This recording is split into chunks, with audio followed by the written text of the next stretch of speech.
നമസ്കാരം എല്ലാ കുട്ടികൾക്കും ഗിരീഷ് സാറാണ്. ഈ വീഡിയോ എനിക്ക് തോന്നുന്നു ഒട്ടുമിക്ക എഡ്യൂക്കേഷൻ പ്ലാറ്റ്ഫോമുകാരും ചർച്ച ചെയ്യപ്പെടേണ്ട വീഡിയോ ആണ്, ചർച്ച ചെയ്യേണ്ട വീഡിയോ ആണ്. ചിലർ മൗനം പാലിക്കുന്നുണ്ടായിരിക്കും, മൗനം പാലിക്കുന്നതിൻ്റെ അർത്ഥം എനിക്ക് മനസ്സിലായില്ല. എന്നാലും ഞാനിത് കുറച്ച് കാര്യങ്ങളെല്ലാം അറിഞ്ഞതിന് ശേഷം മാത്രം വീഡിയോ ചെയ്യാമെന്ന് വിചാരിച്ചാണ് ഈ ചോദ്യ പേപ്പർ ചോർച്ച. ഇതിപ്പോൾ കേരളത്തിലെ ഏത് കൊച്ചു കുഞ്ഞുങ്ങളോട് ചോദിച്ചാൽ പോലും ചോദ്യ പേപ്പർ ചോർച്ച, ഞാൻ ആരെയും വ്യക്തിപരമായി അധിക്ഷേപിക്കാനോ ആരുടെയും പേരെടുത്ത് പറയാനോ ഒന്നും താല്പര്യപ്പെടുന്നില്ല. എന്തായാലും ആദ്യമായിട്ട് പറയാനുള്ളൊരു കാര്യം ഇത്രയേ ഉള്ളൂ. ചോദ്യപേപ്പർ ചോർച്ച അത് ആര് ചെയ്തെന്ന് പറഞ്ഞാലും അത് ഏറ്റവും വലിയ തെറ്റുകളിലൊന്നാണ്. കുട്ടികളെ കൗളിപ്പിക്കുകയും മാത്രമല്ല ഒരു ചതിക്കുഴിയിലോട്ട് മാറ്റുന്നതാണ്. കാരണം ഇതിനകത്തുള്ള മയക്കുമരുന്ന് പോലെ, കഞ്ചാവ് പോലാണ്. ഇത് പഠിച്ച് വന്ന് പബ്ലിക് എക്സാമിന് വന്ന് വലിയ തോൽവിയിലേക്ക് പോകുമ്പോഴത്തെ അവരുടെ ഭാവി ജീവിതം തകർക്കുന്ന ഒരു സാധനമാണ് ഈ ചോദ്യ പേപ്പർ ചോർന്നിട്ടുണ്ട്. അതിൻ്റെ കുറേ എവിഡൻസുകളും കാര്യങ്ങളൊക്കെ ആയെന്ന് പറയുന്നു.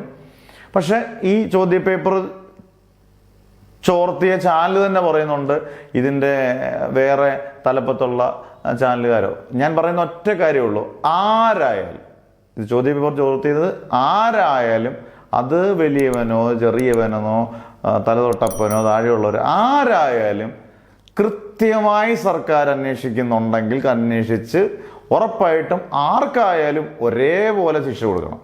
അല്ലാതെ ഒരാളെ മാത്രം ടാർഗറ്റ് ചെയ്യുകയോ ഒന്നും ആയിരിക്കരുത്. പക്ഷേ ഇതിനകത്ത് കൃത്യമായിട്ട് എവിഡൻസുകളുണ്ട്. പക്ഷേ എവിഡൻസ് ആർക്കുണ്ടെങ്കിൽ അദ്ദേഹം പറയുന്ന, ഇനിയിപ്പോൾ ആ വ്യക്തി പറയുന്ന ഇന്ന ആൾക്കാരുണ്ട് എന്ന് അദ്ദേഹത്തിന് എവിഡൻസ് ഉണ്ടെങ്കിൽ അവരെയും ശിക്ഷിക്കപ്പെടണം. ആരായാലും, ഇതിപ്പം എക്സ് ഓർ വൈ ആരായാലും, ക്വസ്റ്റ്യൻ പേപ്പർ ചോർത്തി ആരായാലും ശിക്ഷിക്കപ്പെടണം എന്നുള്ളത് നിങ്ങൾക്ക് കുട്ടികൾക്ക് കമൻറ്റ് ചെയ്യാം. അത് കേരളത്തിൽ ചർച്ച ചെയ്യപ്പെടുന്നൊരു വിഷയമാണ്. പക്ഷേ അതിനോടൊപ്പം ഒരു അധ്യായം എന്നുള്ളതിൽ എനിക്കൊരു കാര്യം പറയുന്നുണ്ട്. ഇതൊരു വലിയൊരു വിഷയം തന്നെയാണ്. പക്ഷേ ഈ ചോദ്യ പേപ്പർ ചർച്ചകൾ മാത്രമേ ഉള്ളൂ ചാനലുകാർക്കും പത്രക്കാർക്കും ഒക്കെ എടുത്തു കാണിക്കാനുള്ള വിദ്യാഭ്യാസത്തെക്കുറിച്ച്, ഇപ്പോഴത്തെ പരീക്ഷാ രീതികളെക്കുറിച്ചും ബാക്കിയുള്ള രീതിയെക്കുറിച്ചും എന്തും വേണ്ടി പ്രശ്നങ്ങൾ കുട്ടികളെ അലട്ടുന്നുണ്ട്, അധ്യാപകരെ അലട്ടുന്നുണ്ട്, മാതാപിതാക്കളെ ടെൻഷൻ എടുപ്പിക്കുന്നുണ്ട്, എന്തും വേണ്ടി. ഇതൊന്നും റിപ്പോർട്ട് ചെയ്യാൻ ഒരു ചാനലുകളോ ഒരു പത്രമാധ്യമങ്ങളോ നമ്മൾ കാണുന്നില്ല. കഷ്ടം തന്നെ, അതിനകത്ത് കഷ്ടം തന്നെയാണ്. മാധ്യമ ശ്രദ്ധ പോലും കൊടുക്കാത്തത് കഷ്ടം തന്നെയാണ്. എന്തും വേണ്ടി വിഷയങ്ങൾ ചർച്ച ചെയ്യാനുണ്ട്. ഇപ്പം ടൈം ടേബിളുമായിട്ട് ബന്ധപ്പെട്ട് ഇപ്പം കഴിഞ്ഞ ദിവസം നമ്മളൊരു വീഡിയോന് ശേഷം മാതൃഭൂമി അതിനെക്കുറിച്ചൊരു ആർട്ടിക്കിൾ തയ്യാറാക്കി. പക്ഷേ എത്രയോ ദൃശ്യമാധ്യമങ്ങളുണ്ട്, ഞാൻ പേരെടുത്ത് പറയുന്നില്ല, എത്രയോ പ്രശസ്തമായ ദൃശ്യമാധ്യമങ്ങളുണ്ട്. ഒരെണ്ണത്തിനകത്തും കുട്ടികളുടെ പരീക്ഷകളെ കുറിച്ചോ ഈ മാത്സ് ലാബിനെ കുറിച്ചോ അല്ലെങ്കിൽ അതിനെക്കുറിച്ച് കുട്ടികളുടെ വേറെ ഒരു കാര്യങ്ങളെക്കുറിച്ചോ അവർക്കറിയണ്ട.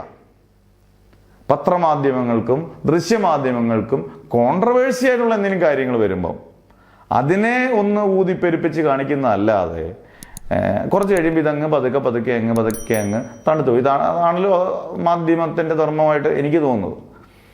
ഞാൻ വളരെ ഓപ്പണായിട്ട് അങ്ങ് പറയുന്നതാണ്. പക്ഷേ തിരിച്ച് ഇങ്ങനെയുള്ള വാർത്തകൾ എടുത്ത് കുട്ടികൾക്കും അധ്യാപകർക്കും ഇപ്പം മാത്സിൻ്റെ പ്രാക്ടിക്കൽ 12 എണ്ണം ചെയ്യണം. അധ്യാപകർ ഉൾപ്പെടെയുള്ളവർ കടന്ന് വെള്ളം കുടിക്കുകയാണ്. പെട്ടെന്ന് സിലബസിൽ ചേഞ്ച് വരുത്തുന്നു.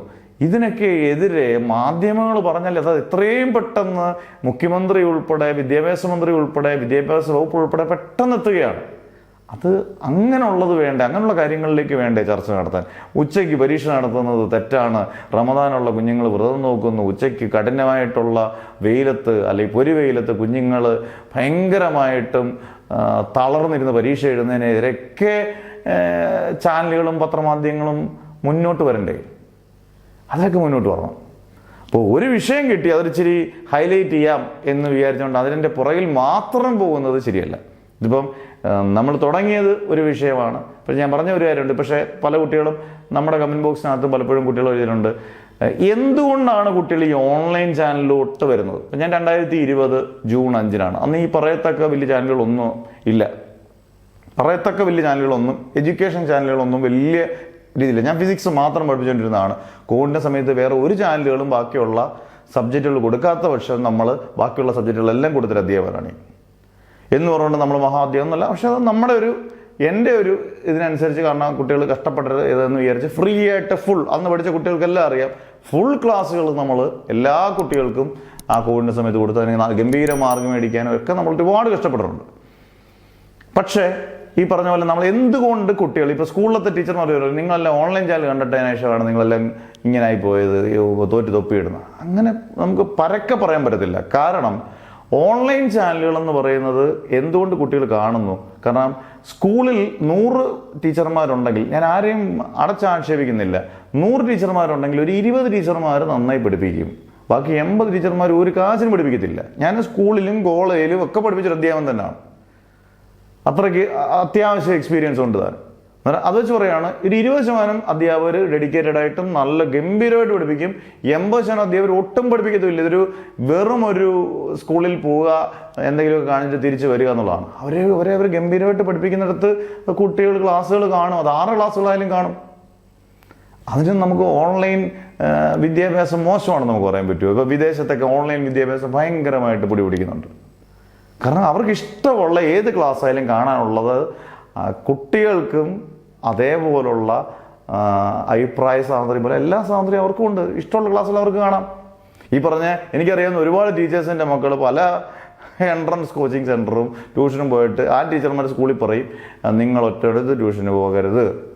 പിന്നെ ഓഫ്ലൈൻ, ഞാൻ ഓഫ്ലൈൻ എടുക്കുന്ന ഒരു അധ്യാപകനാണ്. എത്രയോ പ്രൈവറ്റ് ട്യൂഷൻ നടത്തുന്ന അധ്യാപകർ അല്ലെങ്കിൽ ട്യൂട്ടോറിയൽസ് ഗംഭീരമായിട്ട് നടത്തുന്ന, ഇന്നത്തെ കുട്ടികളുടെ മാനദണ്ഡം അനുസരിച്ച് നടത്തുന്ന, ഇപ്പോഴത്തെ കുട്ടികളുടെ രീതികൾക്കനുസരിച്ച് നടത്തുന്ന ഒരു സ്ഥാപനം പോലും പൊട്ടത്തില്ല. ഇപ്പോൾ ട്യൂട്ടോറിയലൊക്കെ ആണെങ്കിൽ എനിക്കറിയാം 9th ക്ലാസ് ഉൾപ്പെടെ ഗംഭീരമായിട്ട്, പ്രൈവറ്റ് ട്യൂഷൻ ആയാലും ഗംഭീരമായിട്ട് ക്ലാസ് എടുക്കുകയും പോർഷൻസ് തീർത്ത് റിവൈസ് ചെയ്ത് എല്ലാ ജില്ലകളിലും അങ്ങനെയുള്ള ഒരുപാട് സാധനങ്ങൾ, നിങ്ങളുടെ എല്ലാ കുഗ്രാമങ്ങളിലും ഗ്രാമപ്രദേശങ്ങളിലും അങ്ങനെയുള്ള സ്ഥാപനങ്ങളാണ്. എന്ത് ഡെഡിക്കേറ്റഡ് ആയിട്ട് ചെയ്യുന്നവരുണ്ട്. അവരൊന്നും ഒരിക്കൽ പോലും ലൈം ലൈറ്റിൽ വരുന്നില്ല, ഹൈലൈറ്റ്. അവർക്കൊന്നും ഒന്നും സത്യം പറഞ്ഞാൽ ഫീസ് പോലും, എനിക്ക് കൃത്യമായിട്ട് ഫീസ് പോലും കിട്ടാത്ത എത്രയോ സ്ഥാപനങ്ങൾ, എത്രയോ അധ്യാപകർ അതിനുവേണ്ടി കഷ്ടപ്പെടുന്നു. പറയാം ഓൺലൈൻ ഒരു രീതിയിൽ ബാധിച്ചിട്ടുണ്ടോ എന്ന് ചോദിച്ചാൽ, ഓൺലൈൻ ബാധിക്കാനുള്ള കാരണം പ്രോപ്പറായിട്ടുള്ള എഡ്യൂക്കേഷൻ സ്കൂളിൽ കിട്ടാത്തതും, ഒരുപക്ഷെ ചില ട്യൂട്ടോറിയൽ പഠിപ്പിക്കുന്നത് മനസ്സിലാകാതെ വരുമ്പോഴുമാണ് എല്ലാം കുട്ടികൾ ഓൺലൈനിലോട്ട് വരുന്നത്. കാരണം ചോദ്യപേപ്പർ ചോർച്ചയിലേക്ക് കൃത്യമായിട്ടൊരു പോയിന്റോട്ട് വന്നു കഴിഞ്ഞാൽ, ഇത് ഇപ്പം കേസിൻ്റെ അന്വേഷണത്തിൻ്റെ ഭാഗമാണ്, അത് സമയമെടുക്കുമെന്ന് വിദ്യാഭ്യാസ മന്ത്രി പറഞ്ഞിട്ടുണ്ട്. ഇതിനെയൊക്കെ നമ്മൾ ബഹുമാനിക്കുക തന്നെ വേണം. കാരണം അത് അന്വേഷണത്തിനിടയിൽ നമ്മൾ ഒരു വിവാദങ്ങൾക്കും ഇല്ല.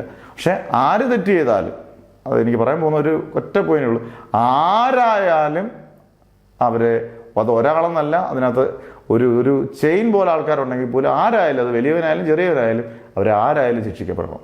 ഇനി ഇത് ആവർത്തിക്കാൻ പാടില്ല. കേരളത്തിൻ്റെ ചരിത്രത്തിൽ നാണക്കേടാണ്. കാരണം ഇതിനൊരു വിദ്യാഭ്യാസം എന്ന് പറയുന്നൊരു എത്തിക്സ് ഉള്ളൊരു കാര്യമാണ് ടീച്ചിങ്. അതിനകത്ത് കള്ളത്തരം പാടില്ല എന്ന് വിശ്വസിക്കുന്ന ഒരു അധ്യാപകൻ കൂടിയാണ് ഞാൻ. കാരണം അങ്ങനെ വിശ്വസിക്കുന്ന 10,000-കണക്കിന് അധ്യാപകർ കേരളത്തിലുണ്ട്. അത് സ്കൂളിൽ പഠിപ്പിക്കുന്ന അധ്യാപകരാണെന്ന് നിർബന്ധമൊന്നുമില്ല. അത് ട്യൂട്ടോറിയലായാലും ഓൺലൈനിലായാലും എല്ലാത്തിനകത്തുമുണ്ട്. അന്നേരം അവർക്കെല്ലാം വേണ്ടിയാണ്. എന്തായാലും എനിക്ക് തോന്നുന്നത് ചോദ്യപേപ്പർ ചോർച്ച ഈ പറഞ്ഞ പോലെ ചോർന്നിട്ടുണ്ട് എന്നുള്ളതിൽ സംശയമില്ല. കാരണം എല്ലാം എവിഡൻസ് ഉൾപ്പെടെ. പക്ഷേ ഇതിൻ്റെ പിന്നിലും ഒക്കെ പ്രവർത്തിച്ച് എല്ലാവരെയും എത്തിക്കണം. അതായത് കേസൊക്കെ അന്വേഷിച്ച് മുന്നിൽ കൊണ്ടുവരണം. അത് ആരായാലും കൊണ്ടുവരണം. അത് ഗവൺമെൻറ് അല്ലെങ്കിൽ സർക്കാർ, പോലീസ് വിഭാഗങ്ങളെല്ലാം ചേർന്ന് അതിനുള്ള മുൻകൈ എടുക്കുക. എന്തായാലും കുറച്ച് കാര്യങ്ങൾ പറഞ്ഞെന്ന് പറഞ്ഞാൽ ഇതെല്ലാം ഇതിനകത്ത് ഇൻക്ലൂഡഡ് ആണ്. കുറേ പേര് ഓൺലൈൻ ക്ലാസ്സിന് പോകുന്നത് എന്തുകൊണ്ടാണ്, ട്യൂട്ടോറിയൽ, ഇങ്ങനെയൊക്കെയുള്ള കാര്യങ്ങൾ പറയുന്നതിനെല്ലാം കൂടെ ഒരു ആൻസർ ഈ വീഡിയോയ്ക്കകത്ത് പറയുന്നേ ഉള്ളൂ. എന്തായാലും ഒരു മറുപടി ഒരു ഓൺലൈനും ഓഫ്ലൈനും പഠിപ്പിക്കുന്ന അധ്യാപകൻ എന്ന രീതിയിൽ എനിക്ക് പറയണമെന്ന് പറഞ്ഞുകൊണ്ടാണ് ഈ വീഡിയോ ചെയ്തത്. നിങ്ങൾക്ക് നിങ്ങളുടെ കമൻറ്റ്സ് ഉറപ്പായിട്ട് ഇടാം. Never ever give up.